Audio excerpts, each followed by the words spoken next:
दोस्तों, कैलाश पर्वत के शांत और दिव्य वातावरण में भगवान शिव और देवी पार्वती बैठे हुए थे। चारों ओर हिमालय की ऊंची चोटियां और बर्फीली हवा का स्पर्श उन्हें और भी अधिक दिव्य बना रहा था। तब देवी पार्वती ने भगवान शिव से एक प्रश्न पूछा। हे प्रभु, मैंने सुना है श्रावण सोमवार के व्रत का महत्व सभी व्रतों से बढ़कर है। यह व्रत क्यों किया जाता है? इस व्रत को करने से कौन सा फल मनुष्य को मिलता है? तथा हे प्रभु, इस व्रत को किसे करना चाहिए और किसे नहीं? इस व्रत के क्या नियम हैं? कृपया आप मुझे विस्तार से बताइए।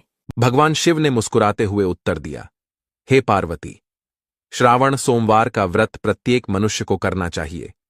यह व्रत हर विवाहित स्त्री और अविवाहित युवतियों के लिए अत्यंत महत्वपूर्ण है। इस व्रत को करने से सभी प्रकार की मनोकामनाएं पूर्ण होती हैं। जो भी इस व्रत को करता है, उस पर मेरी कृपा दृष्टि सदैव बनी रहती है। इस व्रत को करने वाले के सभी पापों का नाश होता है और उसे मोक्ष की प्राप्ति होती है। किंतु इस व्रत को करते समय नियमों का पालन करना अनिवार्य है। हे देवी, इस व्रत के नियम बताने से पूर्व मैं तुम्हें एक प्राचीन इतिहास सुनाता हूं। जो भी मनुष्य इस कथा का श्रवण करता है, उसके कोटि कोटि पाप नष्ट हो जाते हैं। उसे अनेक जन्मों तक श्रावण मास का व्रत करने का पुण्य इसी जन्म में प्राप्त हो जाता है। इसीलिए हे पार्वती, तुम इस कथा को ध्यान से सुनो। इस कथा को सुनने के बाद तुम्हें तुम्हारे सभी प्रश्नों के उत्तर मिल जाएंगे। देवी पार्वती कहती है, हे प्रभु, आपके मुख से इस कथा का श्रवण करना बड़े सौभाग्य की बात है। कृपया आप मुझसे वह कथा कहिए, मैं इसे ध्यान से पूरा अवश्य सुनूंगी। तब भगवान शिव देवी पार्वती को वह कथा सुनाने लगते हैं। बहुत समय पहले की बात है। मध्य देश में एक अत्यंत शोभायमान नगरी थी। उस नगरी में एक वैश्य रहता था, जिसका नाम था धर्मदास। धर्मदास का व्यापार बहुत ही सफल था और उसे समाज में काफी मान सम्मान प्राप्त था। उसके पास बहुत धन दौलत थी, परंतु वह अपने धन का उपयोग अच्छे कार्यों में करता था। धर्मदास की एक सुंदर पत्नी थी, जिसका नाम था सुमन। सुमन एक पतिव्रता स्त्री थी और अपने पति की बहुत सेवा करती थी। वह हमेशा भगवान शिव की आराधना में लीन रहती थी और उनके आशीर्वाद की कामना करती थी। धर्मदास और सुमन दोनों ही भगवान शिव के बड़े भक्त थे और वे नित्य भगवान शिव की आराधना किया करते थे। फिर जब श्रावण का महीना शुरू होने वाला होता है, तो सुमन ने एक दिन अपने पति से कहा, हे स्वामी, मैं श्रावण सोमवार का व्रत करने की सोच रही हूँ। इस व्रत के बारे में मैंने सुना है कि इसे करने से भगवान शिव की कृपा प्राप्त होती है और सभी मनोकामनाएं पूर्ण होती हैं। आप भी इस व्रत को करें, जिससे हमारे जीवन में सुख शांति बनी रहे।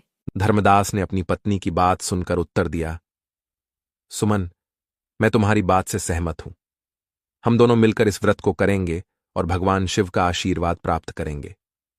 श्रावण मास का पहला सोमवार आया। सुमन ने पूरे विधि विधान से व्रत रखा।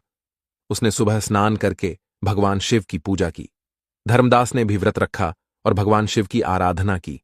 इस प्रकार से सुमन और धर्मदास प्रत्येक श्रावण सोमवार के दिन भगवान शिव की पूजा आराधना किया करते और उपवास रखते थे। किंतु एक दिन उन दोनों से बड़ी भूल हुई। श्रावण महीने के एक सोमवार के दिन सुबह के समय सुमन का पति काम से अत्यंत व्याकुल हुआ जा रहा था। उसने अपनी कामेच्छा को पूर्ण करने के लिए सोमवार के दिन सुबह ही अपनी पत्नी के साथ संबंध स्थापित किया। यह बात उसे ज्ञात नहीं थी कि श्रावण सोमवार के व्रत के दिन ऐसा करना व्रत को भंग करने के समान होता है। जब धर्मदास ने श्रावण सोमवार के दिन सुमन के साथ संबंध बनाया, तो उसी क्षण उसका व्रत टूट गया और उसे महापाप लगा। फिर दूसरे दिन धर्मदास ने अपने व्यापार के सिलसिले में एक योजना बनाई। वह व्यापार करने के लिए विदेश जाना चाहता था। धर्मदास ने विदेश जाने के लिए नदी के मार्ग से जाने का निश्चय किया। इसीलिए अपने सेवकों से कहा, हे सेवकों, हमें व्यापार के लिए दूसरे देश जाना है, इसीलिए तुम एक नौका लेकर आओ। फिर जब धर्मदास अपने व्यापार के लिए जाने लगा, तब सुमन ने उससे कहा, हे स्वामी, आप सुरक्षित जाइए और जल्दी लौटकर वापस आइए। मैं आपका इंतजार करूंगी। तब धर्मदास कहते हैं, हे सुमन, तुम चिंता मत करो, मैं विदेश में चीजें बेचकर जल्दी से लौटकर आ जाऊंगा। फिर धर्मदास नौका में बैठकर नदी के रास्ते से विदेश जाने के लिए निकला। बहुत समय तक सफर करने के बाद अचानक से नदी में एक भयंकर तूफान आ गया। यात्रा के दौरान उसकी नौका एक भयंकर तूफान में फंस गई। उनकी नौका भयानक बवंडर में फंसकर डूबने लगी। नौका में फंसे सभी लोग जोर जोर से चीखने चिल्लाने लगे और फिर कुछ समय बाद वह नौका उन सभी के साथ नदी में डूब गई। इधर जब उसके पति की नौका डूबने का समाचार सुमन को मिला तो वह बहुत दुखी हो गई और जोर जोर से रोने लगी। सुमन की सास भी बहुत दुख से शोक विलाप करने लगी। सुमन की सास ने क्रोध में आकर सुमन से कहा, अरे पापिनी, तेरे ही पाप के कारण आज मेरे बेटे की नौका डूब गई है। तूने अवश्य ही कोई महापाप किया होगा। तब सुमन कहती है, हे सासू माँ, आप यह क्या कह रही है? मैंने कोई पाप नहीं किया है। मैं एक सच्ची पतिव्रता नारी हूँ। मैंने कभी अपने पति के लिए अशुभ विचार नहीं किया। सुमन की सास कहती है, अरे कुल्लटा, तू बहुत भोली बन रही है। मैं सब जानती हूँ। तेरी जैसी पापिनी स्त्रियों के पति जवानी में ही मर जाते हैं। तूने ही कोई न कोई घोर पाप किया है, जिस कारण से तू विधवा हो गई है। अब तू इस घर में निवास नहीं कर सकती, इसीलिए शीघ्रता से इस घर को छोड़कर चली जा। सुमन कहती है, हे सासू माँ, अब मैं कहाँ जाऊँ? मेरे पति के अलावा इस दुनिया में मेरा कोई नहीं है। कृपया आप मुझे घर से ना निकालिए। मुझे विश्वास है कि मेरे पति जीवित है और वे जरूर लौट कर आएंगे। सुमन की सास कहती है, अरे दुष्टा, तू मेरे बेटे को खा गई और कह रही है कि मैं तुझे इस घर में रहने दूं। तू अब यहाँ से निकल और कहीं पर भी चली जा। चाहे तो जिस नदी में डूबकर तेरा पति मर गया है, वहीं जाकर तू भी मर जा। इतना कहकर सुमन की सास ने उसे धक्के मारकर घर से निकाल दिया। सुमन घर से निकलकर चली जाती है। चलते चलते वह एक जंगल में पहुंच जाती है। उसी जंगल में एक विशालकाय वृक्ष होता है। उस वृक्ष के नीचे सुमन को एक प्राचीन शिव मंदिर दिखाई पड़ता है। सुमन उस मंदिर के पास जाती है तो देखती है उस स्थान पर कोई नहीं है। सुमन शिवलिंग के पास जाती है और भगवान शिव से प्रार्थना करने लगती है, हे प्रभु, मुझसे ऐसी क्या भूल हो गई जिसका मुझे इतना बड़ा दंड मिल गया? हे भोलेनाथ, आप तो दया के सागर है, समस्त चराचरों को माफ कर देते हैं। फिर मेरे द्वारा ऐसा क्या पाप हो गया जो क्षमा के योग्य नहीं था? हे प्रभु, कृपया मुझे मेरी भूल के लिए क्षमा करे और मेरे पति की रक्षा करे। सुमन वहीं बैठकर बहुत देर तक रोने लगती है, लेकिन भगवान शिव उसका जवाब नहीं देते हैं। तब सुमन सोचती है, यदि मेरे पति की मृत्यु के लिए मैं ही जिम्मेदार हूँ तो मुझे जीवित रहने का अधिकार नहीं है। एक पतिव्रता स्त्री को उसके पति के साथ ही मर जाना चाहिए। फिर सुमन अपने प्राण त्यागने के बारे में सोचने लगती है। वह भगवान शिव से कहती है, हे प्रभु, मेरे द्वारा जो भी पाप हुए हैं उसके लिए मुझे क्षमा करो। अब मैं अपने प्राण देने जा रही हूँ। मैं उसी नदी में कूदकर अपने प्राण दे दूंगी जिसमें मेरे पति की नौका डूब गई है। ऐसा निश्चय करके सुमन उस नदी के पास पहुंच जाती है जिसमें उसके पति की नौका डूबी थी। ऊपर से भगवान शिव यह सब कुछ देख रहे थे।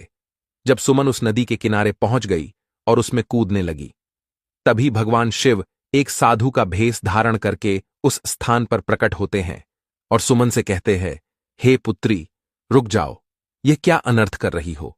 सुमन देखती है एक साधु महाराज उसे रोकने का प्रयास कर रहे हैं। सुमन कहती है, हे मुनिवर, मुझे ना रोकिए। मुझे जीवित रहने का कोई अधिकार नहीं है। मेरे पति इसी नदी में डूबकर परलोक जा चुके हैं, इसीलिए अब मैं उनके पीछे जा रही हूँ। तब साधु कहते हैं, हे पुत्री, रुक जाओ। किसी भी मनुष्य को स्वयं के प्राण लेने का अधिकार नहीं है। यह महापाप कहाँ गया है? यह बात सुनकर सुमन कहती है, हे साधु महाराज, न जाने मेरे द्वारा कौन सा पाप हो गया है जिस कारण से मेरे पति मुझे छोड़कर परलोक चले गए हैं। तब वे साधु कहते हैं, हे पुत्री, मैं तुम्हारे बारे में जानता हूं, इसीलिए तुम चिंता और शोक छोड़ दो। तुम्हारे साथ जो हुआ है उसका कारण तुम्हारे द्वारा किया गया पाप ही है। सुमन कहती है, हे साधु महाराज, कृपया बताइए, मेरे द्वारा ऐसा कौन सा पाप हुआ है और उस पाप का प्रायश्चित मुझे कैसे करना चाहिए? वे साधु कहते हैं, हे पुत्री, तुमने और तुम्हारे पति ने श्रावण सोमवार के व्रत के दिन ही संबंध स्थापित किया है। यही कारण है कि तुम्हारा व्रत टूट गया है और इसका घोर पाप तुम्हें लगा है। साधु की बात सुनकर सुमन को अपनी भूल समझ में आ जाती है और वह साधु से कहने लगती है। हे साधु महाराज, आप सत्य कह रहे हैं। मेरे और मेरे पति के द्वारा यह घोर अनर्थ हुआ है जिसका मुझे ज्ञान नहीं था। हे मुनिवर, कृपया अब मुझे बताइए, मैं इस पाप से मुक्त कैसे हो सकती हूँ और मेरा मेरे पति से मिलन कैसे होगा। साधु रूपी भगवान शिव कहते हैं, हे पुत्री, भगवान शिव के सामने प्राण त्यागने का विचार तुम छोड़ दो। उन्होंने तुम्हारे लिए एक उपाय बताया है। यदि तुम इस उपाय को करती हो तो तुम्हारा पति तुम्हें वापस मिल जाएगा। सुमन कहती है, हे मुनिवर, कृपया शीघ्रता से बताइए, वह कौन सा उपाय है। मैं अपने पति को वापस पाने के लिए कुछ भी कर सकती हूँ। तब वह साधु कहते हैं, हे पुत्री, यदि तुम अगले श्रावण सोमवार का व्रत विधिपूर्वक करोगी और ब्रह्मचर्य का पालन करोगी तो निश्चित ही तुम्हारा व्रत सफल हो जाएगा और भगवान शिव की कृपा से तुम्हें तुम्हारा पति वापस मिल जाएगा। सुमन ने साधु के चरणों में गिरकर कहा, हे महाराज, मैं आपकी बात मानूंगी और अगले साल श्रावण सोमवार का व्रत करूंगी। साधु ने उसे आशीर्वाद दिया और कहा, तुम्हारा पति तुम्हें अवश्य वापस मिलेगा। भगवान शिव की कृपा से सब कुछ ठीक हो जाएगा। फिर वे ऋषि उस स्थान से अंतर्ध्यान हो जाते हैं। उस साधु का अचानक से अदृश्य हुआ देखकर सुमन अचंभित हो जाती है। उसे समझ में आ जाता है कि साक्षात भगवान शिव ही उसे दर्शन देने के लिए आए थे। सुमन ने भगवान शिव की बात मानी और शिव मंदिर में 1 साल तक रही। उसने ब्रह्मचर्य का पालन करते हुए व्रत किया और श्रावण मास के आने का इंतजार किया।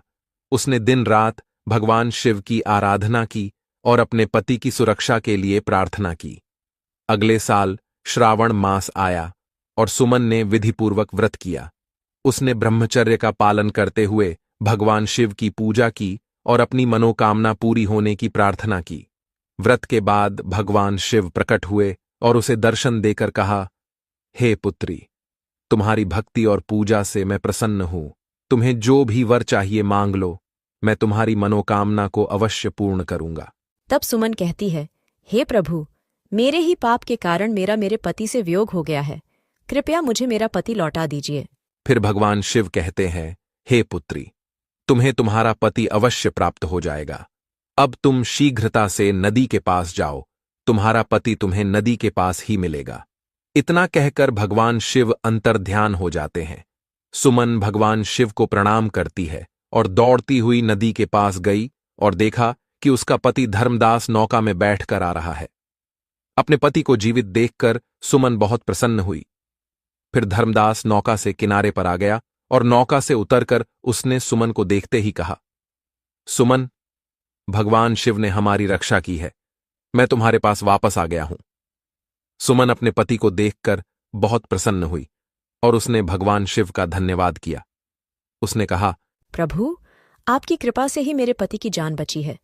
मैं आपके प्रति सदैव कृतज्ञ रहूंगी। धर्मदास ने भी भगवान शिव का आभार व्यक्त करते हुए कहा, हे भगवान, आपकी कृपा से ही मैं जीवित हूं। हम दोनों सदैव आपके व्रत का पालन करेंगे और आपकी आराधना करेंगे। इस प्रकार सुमन के व्रत के फलस्वरूप उसके पति की जान बच गई और उनका जीवन सुखमय हो गया। यह कथा सुनकर देवी पार्वती ने भगवान शिव को प्रणाम किया और श्रावण सोमवार व्रत की महिमा को समझा। इस कथा से यह सिद्ध होता है कि श्रावण सोमवार का व्रत अत्यंत महत्वपूर्ण है और इसे विधिपूर्वक करने से सभी प्रकार की मनोकामनाएं पूर्ण होती हैं। भगवान शिव ने कहा, हे पार्वती, श्रावण सोमवार का व्रत केवल स्त्रियां ही नहीं बल्कि पुरुष भी कर सकते हैं। यह व्रत सभी के लिए लाभकारी है। जो व्यक्ति इस व्रत को विधिपूर्वक करता है उसे मेरी कृपा प्राप्त होती है और उसके सभी कष्ट दूर हो जाते हैं। हे पार्वती, अब मैं तुम्हारे दूसरे प्रश्न का उत्तर देता हूं। उसे ध्यान से सुनो। किन मनुष्यों को श्रावण सोमवार का व्रत नहीं करना चाहिए? पहली है पति को छोड़कर दूसरे पुरुष के पास जाने वाली स्त्री। भगवान शिव ने बताया कि जो स्त्री अपने पति को छोड़कर किसी अन्य पुरुष के पास चली गई हो उसे श्रावण सोमवार का व्रत नहीं करना चाहिए। यह आचरण सामाजिक और नैतिक दृष्टि से अनुचित माना जाता है।